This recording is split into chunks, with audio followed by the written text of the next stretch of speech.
Здравствуйте, дорогие ребята! Задание для суммативного оценивания за раздел «Живой мир вокруг нас». Выполняем задание по двум навыкам – чтение и письмо. Прочитайте текст «Пеликан».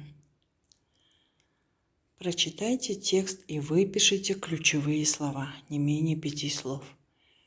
Осы мәтінді оқып шығып, балалар, тірек сөздерді, 5 сөзден кем емес тірек сөздерді жазамыз.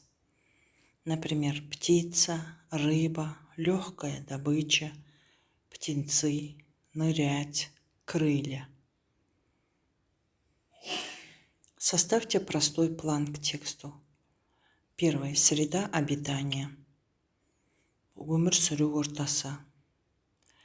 Второй пункт. Особый способ добычи корма. Азық табудың өзгеше тәсілі. Третье. Пеликан – большая птица. Пеликан – үлкен құс. И четвертый пункт простого плана. В период размножения. Көбею мезгілінде. Третье задание. На основе составленного плана напишите изложение. Ребята, это задание на письмо. Осы жоспарға сүйене отырып, мазмұндама жазамыз. Используйте прямую речь, правильно расставьте знаки препинания при прямой речи.